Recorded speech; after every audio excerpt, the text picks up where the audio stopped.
어떤 마운테이니어가 절벽을 오르다가 발을 헛디뎠습니다. 발을 헛디뎌서 추락을 하고 말았는데 다행히도 나뭇가지에 걸려서 간신히 대롱대롱 매달릴 수가 있었습니다. 산악인은 소리칩니다. 거기 누구 없어요? 제발 좀 도와주세요. 제발 좀 도와주세요. 그때 하나님이 이렇게 말하십니다. 네가 나를 믿느냐? 산악인이 위기에 처해가지고 도와달라고 하니까 하나님이 나타나셨습니다. 산악인이 그렇게 믿던 하나님이 나타났는데 하나님이 이렇게 말씀하십니다. 자, 그러면 네가 꽉 붙잡고 있던 그 나뭇가지를 놔라. 산악인은 그렇게 주님을 찾고 하나님만을 믿는다며 인생을 살았지만 나뭇가지를 놔라. 나뭇가지를 놓으라는 그 말에 잠시 멈칫합니다. 왜냐하면 나뭇가지를 놓으면 바로 떨어져 죽을 것 같았기 때문이죠. 산악인은 잠시 멈칫하다가 용기를 내서 손을 놨습니다. 그런데 바로 아래에 안전하게 받칠 수 있는 바위가 있어서 안전하게 내려왔다는 이야기입니다. 우리도 그런 일 많아요. 인생 살다가 위험하고 어려운 일, 또 연약하고 병 가운데 있을 때 주님만을 찾으면서 주여, 제가 이번 수술 잘 받고 건강하게 퇴원하면 하나님께 헌신하고 주님을 위해서 봉사하겠습니다. 하나님 나라를 위해서 헌신하겠습니다.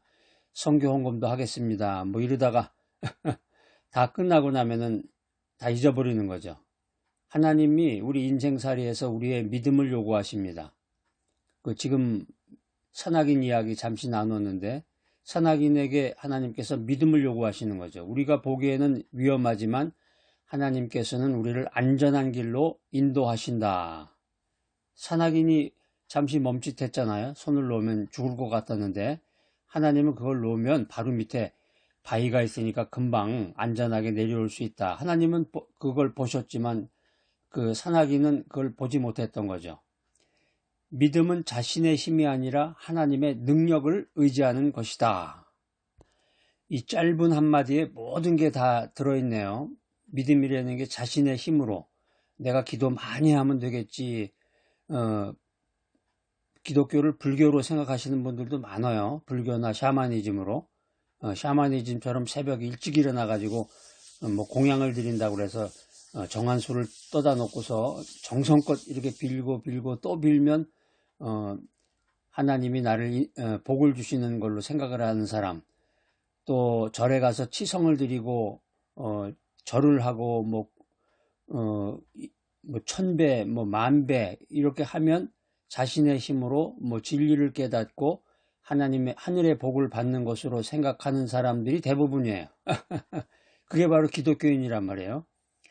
기독교라고 하는 것은 크리스찬이 된다고 하는 것은 자신의 힘을 믿는 게 아니라 하나님의 능력을 의지하는 것이다. 그러니까 은혜라는 말 자체에 엄청난 뜻이 들어있잖아요. 은혜라는 게 내가 돈도 많고 건강하고 내 재능이 뛰어나서 하나님이 나한테 주시는 선물이 아니라 받을 자격이 전혀 없는 사람에게 무조건적으로 하나님이 주시는 은혜, 하나님이 주시는 힘, 그것이 바로 은혜라는 거예요. 은혜. 믿음을 갖는다, 하나님을 믿는다, 크리스찬이 된다, 별거 아니에요. 성경책 아무리 읽어봐야 소용없어요. 성경책 한 권을 다 읽으려면 하루에 다 읽지 못하죠. 한 달 내로도 다 읽기가 쉽지 않을 거예요. 보통 사람은. 자, 그런데 지금 당장 이 자리에서 1분 내로 여러분들이 모든 걸 다 알 수 있어요. 믿지 않아서 그렇지. 믿음이 뭐냐? 믿음은 자신의 힘이 아니라 하나님의 능력을 의지하는 것이다. 은혜가 뭐냐? 은혜라고 하는 것은 받을 자격이 전혀 없는 사람이 하나님의 무조건적인 사랑과 권능을 받는 것이 은혜이다. 이 사실을 앉은 자리에서 1분 내로 이해하고 그것을 믿고 그것을 따를 수 있으면 엄청난 힘을 가진 크리스찬, 엄청난 신앙력을 가진 크리스찬이 되는 것입니다. 그러니까 믿음의 사람 만났다고 했는데 내가 모태신앙이고 내가 어느 산에 가서 산기도 하면서 능력을 받아가지고 권능의 능력도 있고 뭐 치유의 능력, 뭐 방언의 능력, 무슨 능력 뭐 이렇게 얘기를 하면서 하는 사람, 그 얘기하는 사람은 그 간증 내용 모든 게 다 가짜라는 얘기예요. 스스로 난 가짜예요 하는 거고, 목회자들도 마찬가지예요. 내가 어느 대학교를 나왔는데 뭐 내가 뭐 백그라운드가 어떻고 내가 무슨 어느 큰 교회에서 뭐 전도사를 하고 부목사를 하고 나 지금 어느 교회 대교회 아주 몇만 명이 모이는 교회 뭐 무슨 담임 목사다, 이런 사람 보면 다 가짜란 얘기야. 그 사람이 믿음이라는 것이 뭔지를 아는지, 또 믿음대로 살아가는지, 은혜라는 게 무엇인지, 은혜 받고 살아가는지, 이게 중요하다는 거죠. 믿음은 생명을 살린다. 우리가 살아가면서 인생이라는 게 크라이시스인데요. 많은 위기와 절망을 경험하는 것이 인생입니다. 그러니까 어떤 사람들 이야기를 들어보면은 아주 특별한 인생을 사는 것 마냥 그렇게 얘기하는 사람들이 많아요. 물론 이제 특별하신 분도 있어요. 그 이야기를 들어보면은, 인생 여정을 들어보면은 아주 기가 막히고 특별한 그런 일들이 있는데, 그 사람의 어떤 사람이든지 그 사람이 경험하고 말하는 거에 그 근간, 그 베이스, 그거를 살펴보면 똑같아요. 살아가면서 인생이라고 하는 것은 위기를 겪는다. 그리고 인생이라고 하는 것은 절망을 경험하는구나. 다 똑같아요. 그것은 돈이 많은 부자라든가 어느 대기업의 CEO라든가 권력을 가지고 있는 국회의원이라든가 뭐 대통령이라든가 누구나 할 것 없이 인간은 살아가면서 많은 위기와 절망을 경험한다고 하는 것입니다. 근데 우리가 이제 정신 똑바로 차려가지고 정신일도 하사불성이라고 그러는데, 정신을 한 군데로 모으면 못할 일이 없다는 거죠. 정신일도 하사불성. 그거는 인생 살아가면서 많은 위기를 경험하고 절망을 경험하는데, 그때 정신을 똑바로 차려가지고 생각해보면 나를 붙잡아주고 나를 일으켜 세워주는 게 있구나. 근데 그게 뭐냐면 믿음이에요. 그게 바로 믿음이다. 그러니까 이 믿음이라는 게 어떤 단순한 생각이라든가 어떤 필링이 아니야. 필링이. 어떤 사람 보면 그래요. 뭐 방언 기도를 한다, 뭐 예언을 한다. 그래서 되게 보면 느낌이 온다는 거죠. 느낌이 온, 무슨 저기 같아. 점장이나 그 무당들이 이렇게 뭐 그 주술을 한다고 그러죠. 이렇게 떨면서 산신령님이 임하십니다. 뭐 이러면서. 믿음이라고 하는 것은 그런 필링이 아니란 얘기예요. 아주 오늘 명확한 정의를 여러분들이 들으시는데, 믿음은 단순한 생각이나 감정이 아니라 나를 살리는 능력이다. 나를 살리는 어빌러티다. 이 사실을 믿으시기 바랍니다. 성경에서 믿음을 뜻하는 이 헬라어가 피스티스입니다. 피스티스라는 말이 이제 신뢰, 확신, 그리고 이제 하나님과의 관계 속에서 나타나는 충성된 신뢰를 이제 미닝하는데, 바이블에서는 믿음이라고 하는 것을 이 단순한 어떤 그 철학적인 이런 개념이 아니라 살리는 믿음이다. 살리는 믿음이다. 그러니까 믿음도 그냥 생각만 하는 믿음이 있고, 생각하는 믿음이 있고, 느낌으로 오는 믿음이 있고, 죽은 믿음이 있고, 살리는 믿음이 있고, 이렇게 여러 가지가 있나 봐요. 성경을 이제 읽거나 단순히 메시지를 들으면서 아유 그렇구나 어떤 지식적으로 듣게 되면 그게 이제 생각하는 믿음이죠. 그 다음에 어떤 산기도나 이런 데 가서 방언 기도를 한다든가 그 은사 기도를 받는다든가 뭐 이러면 그게 어떤, 쉽게 말하면 감정적인 믿음이 되겠죠. 또 우리가 이제 교회 다니고 믿음 생활을 한다 그러지만은 제대로 된 믿음 생활을 하지 않는다. 그 죽은 믿음이 되겠고, 온전히 하나님을 신뢰하고 확신하고 하나님과의 관계 속에서 충성된 신뢰 관계, 릴레이션십을 유지한다고 하면은 성경 말씀을 통해서 하나님은 나에게 살리는 믿음을 주신다. 이 사실을 기억하시기 바랍니다. 생명을 살리는 믿음이 뭐냐? 이게 이제 성경을 통해서 우리가 한번 살펴보고 어떻게 우리의 삶에 적용할 것인가 이것을 한번 나눠보고자 합니다. 우리가 어떤 그 논리를 이야기할 때 보면은 원리와 역사를 이야기하게 되는데 생명을 살리는 그 믿음의 원리가 뭐냐, 생명을 살리는 믿음의 역사가 뭐냐.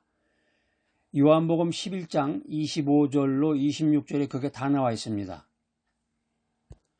여러분 오늘 아주 그냥 보물창고에 들어오셨네요. 마음껏 보물을 누리면서 하나님께 영광을 돌리시기 바랍니다. 요한복음 11장 25절로 26절인데 예수께서 이르시되 나는 부활이요 생명이니 나를 믿는 자는 죽어도 살겠고 무릇 살아서 나를 믿는 자는 영원히 죽지 아니하리니 이것을 내가 믿느냐. 요한복음 11장 25절이네요. 11월 25일이 저에게는 아주 특별한 날인데 생명을 살리는 믿음은 예수님을 통해서 온다라고 하는 것입니다. 성경에 보면 예수님께서 나사로를 살리시기 전에 하신 말씀이 있어요. 나사로를 살리시기 전에 마르다에게 나는 부활이요 생명이다 이렇게 선언하셨습니다. 여기에 이제 부활이요 생명이다. 생명이라는 말이 헬라어로 조에예요. 조에. 조화가 아니라 조에.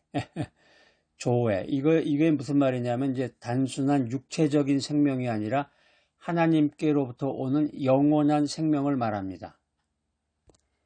우리가 주변에 보면 이렇게 지적이고 이성적인 분들이 어떤 철학에 대한 관심들이 많죠. 철학적으로 모든 걸 생각하고 철학 서적도 읽고 에세이도 읽고 이제 이런 걸 하게 되는데 이 믿음이라고 하는 것은 단순한 철학이 아니다. 그러니까 철학에 관심을 가지고 있는 분들은 아주 수지 맞으신 거야. 이 성경 공부를 하면은 철학보다 더 아주 그냥 고상하고 더 뛰어난 그런 생각들을 많이 접하게 됩니다.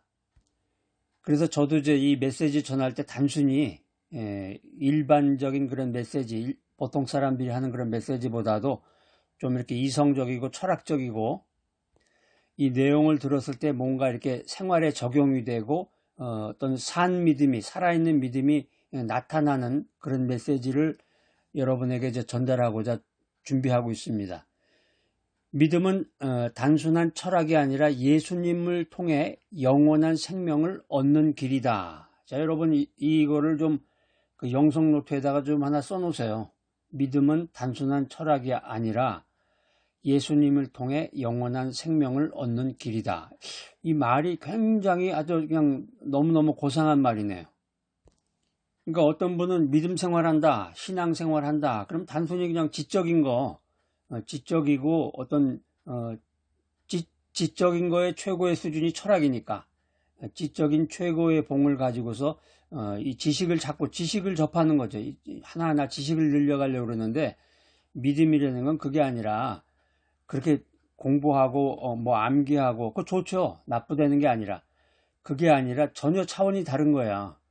생명을 준다는 거야. 하나님이 나한테 생명을 준다. 생명도 그냥 생명이 아니라 영원한 생명을 나에게 준다. 아이고 너무너무 감사한 이게 정말 인간의 생각으로 생각하지 못했던 엄청난 보화가 하늘에서 쏟아지는 거죠.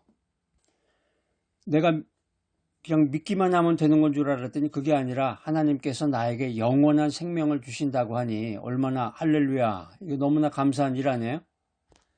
제가 잊어버리기 전에 중요한 메시지 하나 전해야 되겠네요. 제가 처음에 말씀드리려고 그러다가 오늘도 또 잊어버렸네요. 여러분 이 메시지 들으면서 꼭 그 좋아요 하고 그 댓글을 좀 남겨주세요. 왜 그러냐면은 그게 제가 이제 이 메시지를 전하는데 동기부여도 되고 어떤 방향 설정에 도움이 돼요. 그리고 이제 이 메시지 들으시는 분들 중에 이제 성경을 많이 아시는 분들, 그런 분들은 듣지 마세요. 담임 목사님이 제일 무서워하는 사람이 신학 공부하신 장로님이라고 그러잖아.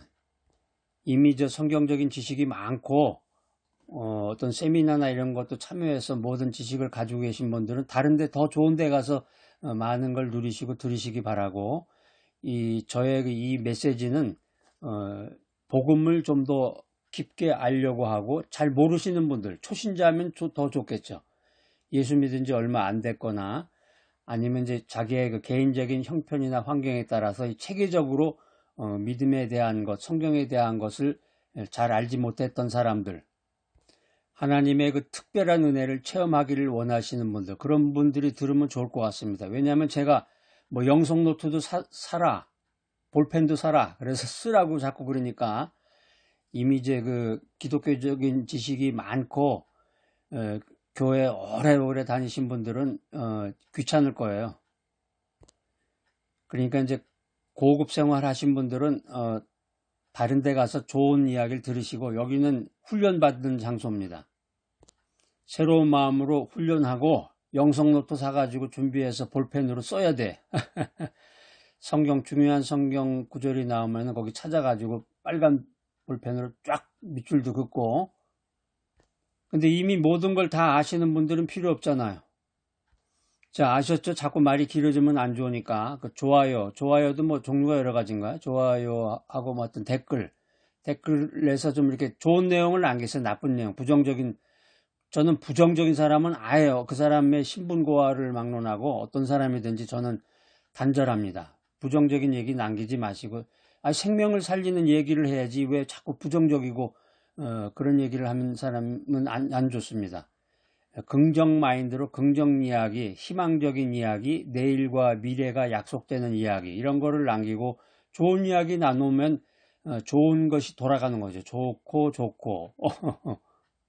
꼭 좋아요 누르시고 거기에 대해서 이렇게 댓글을 남겨보세요. 왜냐하면 제가 이제 유튜브를 운영하는 것에 보니까 그 댓글이라는 것도 그냥 무조건 저절로 되는 게 아니라 그 세팅하는 데를 들어가 보니까 그 단계가 있고 이렇게 여러 개가 있는데, 제가 이제 진행하면서 그거를 이거저거 이렇게 하다 보니까 어떤 분이 댓글을 남겼는데 제가 또 보지 못하는 경우도 있고, 그래서 지금 이제 그 조절하는 과정에 있어요. 이게 그 보시는 분이 유튜브를 보시는 분이 댓글을 남겼으면 제가 그걸 보고서 모니터링을 할 수가 있어야 되거든요. 근데 글은 남겼는데 제가 보질 못하고 또 뭐 어떻게 자꾸 막 이래가지고 그게 확인이 되고 그러면 복잡해지니까 지금 그런 과정에 있습니다. 여러분들이 좀 그런 면에서 좀 협조를 해주시면 이 유튜브 운영하고 방향 설정하는데, 주제를 설정하는데 큰 도움이 되겠습니다. 자, 두 번째, 생명을 살리는 믿음은 환경을 초월한다. 마가복음 5장 36절, 예수께서 그 하는 말을 곁에서 들으시고 회당장에게 이르시되 두려워하지 말고 믿기만 하라. 회당장 야이로의 딸이 죽었는데, 딸이 죽었으니까 죽었잖아요. 사람이 죽었으니까 이제 끝났다, 이렇게 얘기를 한 거죠. 옛날에는 옛날엔 죽었다고 그랬는데 요즘은 소촌이라고 그러죠. 한국 사람들은 그 말에 관심들이 많은가 봐요. 그 어떤 말에 불필요한 것까지 다 존칭어를 쓰고. 그러니까 외국에 살다 보면은 저기 한국 사람 있네, 그럼 만나면 한국 사람이세요? 이렇게 얘기를 해야 원칙인 것 같은데, 그렇게 얘기를 하면 결례가 되고, 한국 분이세요, 분자를 붙여야 또 한국 분이세요. 그리고 옛날에 이제 아저씨, 아줌마 이랬는데 그런 말을 이제 하면 큰일 나죠. 할머니, 지나가던 강남 같은 데 가서 그 나이 드신 분한테 할머니 그랬다가는 귀싸대기 맞는다 그래요. 선생님이라고 그러던가 뭐. 사람 죽었다는 말도 그래요. 사람이 죽었다 이렇게 얘기를 하질 않고 돌아가셨다. 옛날엔 돌아가셨다 그랬는데 요즘은 이제 소천했다, 작고했다, 뭐 여러 가지 말을 하죠. 옛날에 이제 돌아가셨다는 말이 어떻게 보면 성경적인 것 같아. 돌아가는 거야, 다시. 사람이 살다가 다시 하나님께로 돌아갔다는 얘기죠. 그래서 회당장 야이로의 딸이 죽었는데 사람들이 이제 끝났다, 이렇게 말했을 때 예수님이 뭐라고 그러셨냐면은 두려워하지 말아라, 믿기만 해라, 이렇게 말씀하셨다는 거예요. 여기에 이제 믿기만 해라, 이 말씀이 이제 헬라어로 피스튜에.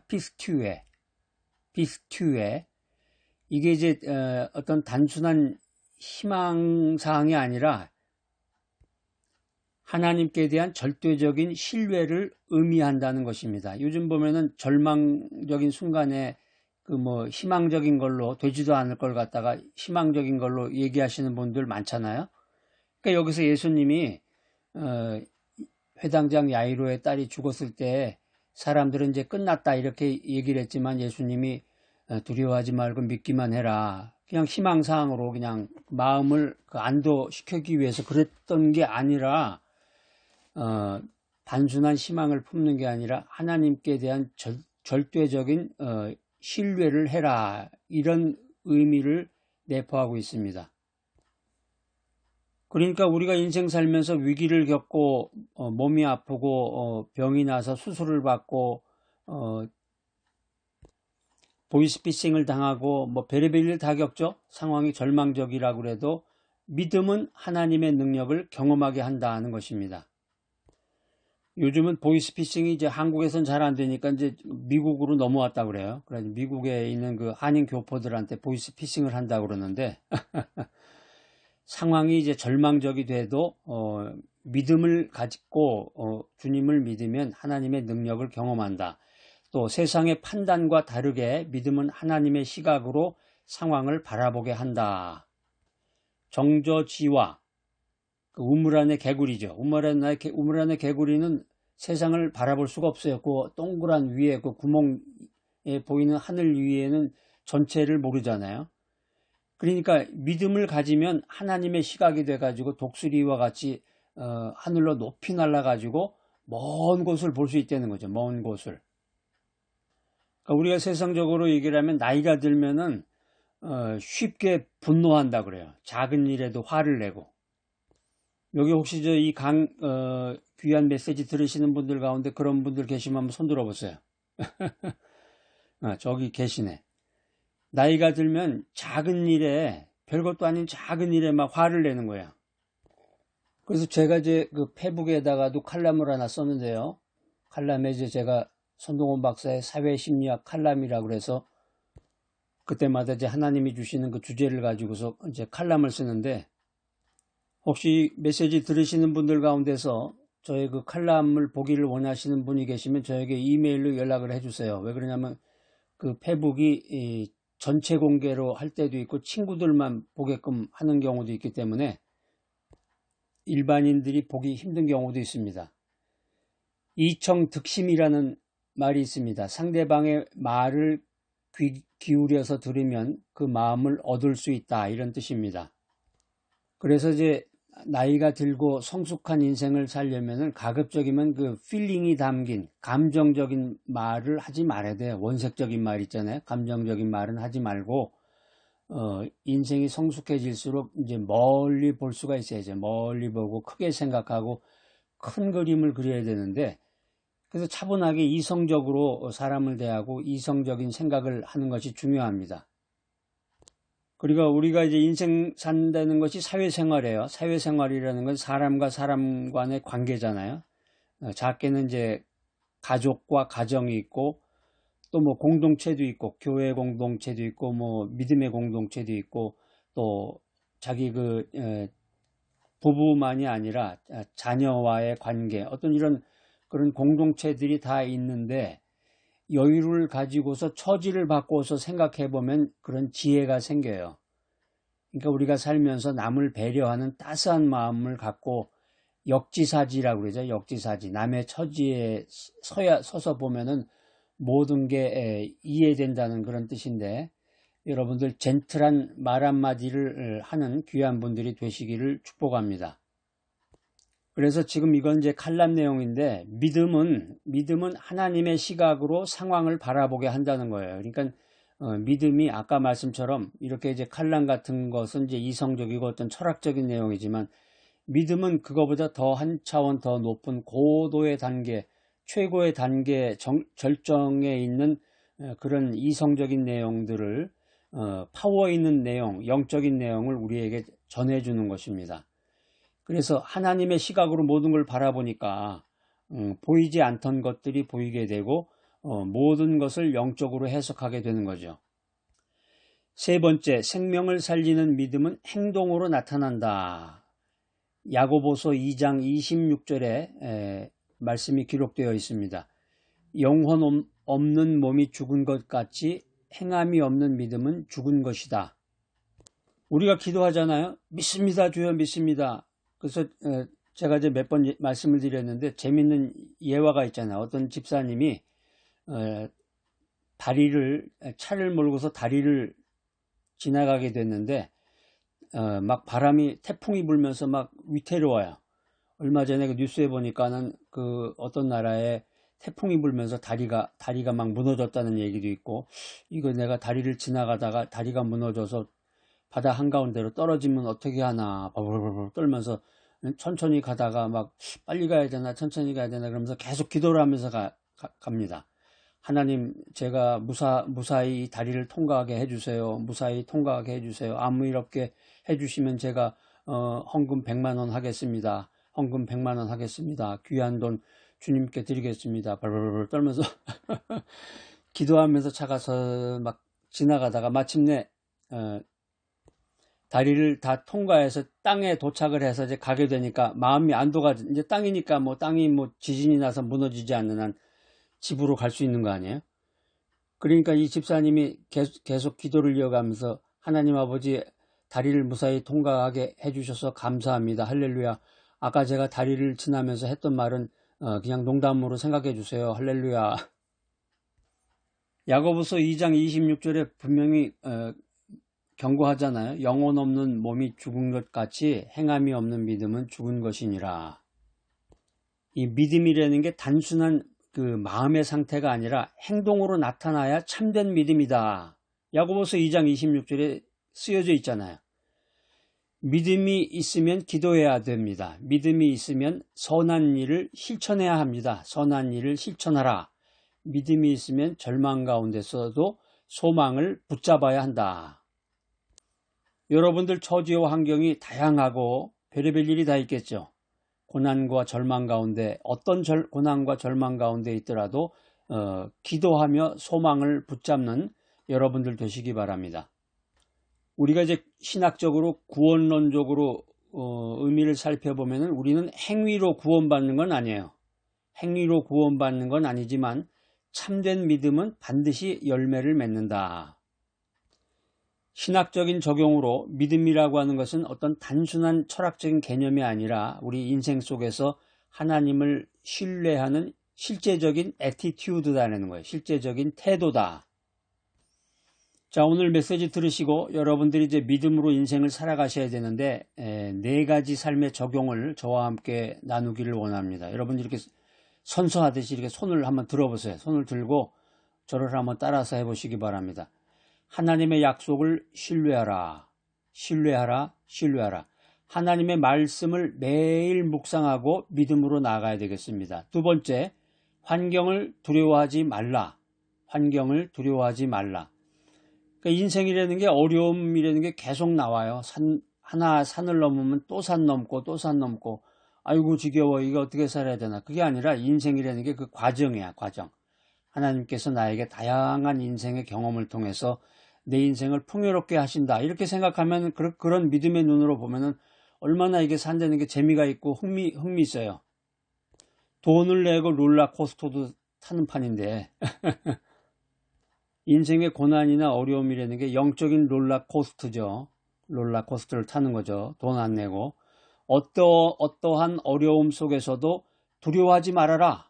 어떤 고난 속에서도 믿기만 하라. 이 말씀을 꽉 붙잡는 여러분들이 되시기 바랍니다. 3번째, 자, 손 올리세요. 믿음을 행동으로 실천하라. 기도하고 사랑을 실천하고 하나님의 뜻을 따라 순종해야 합니다. 자, 4번째 선서, 인내하며 기다려라. 하나님께서는 믿음을 가진 사람을 결코 실망시키지 않으신다. 이 사실을 믿고 기도하며 기다려야 되겠습니다. 전능하신 하나님 아버지, 우리에게 믿음을 주시고 믿음을 통해서 살리는 은혜를 베풀어 주심을 감사합니다. 우리의 믿음이 환경에 흔들리지 않고 오직 주님만을 믿으며 주님만을 신뢰하며 인생길을 걸어나가게 하여 주시옵소서. 고난과 힘듦과 어려움 속에서도 하나님의 약속을 꼭 붙잡고 믿음으로 행동하며 기도하는 인생을 살게 하여 주시옵소서. 우리의 믿음이 단순히 생각하는 믿음이 아니라, 죽은 믿음이 아니라 생명을 살리고 열매를 맺는 믿음이 되게 하여 주시옵소서. 예수님의 이름으로 기도합니다. 아멘.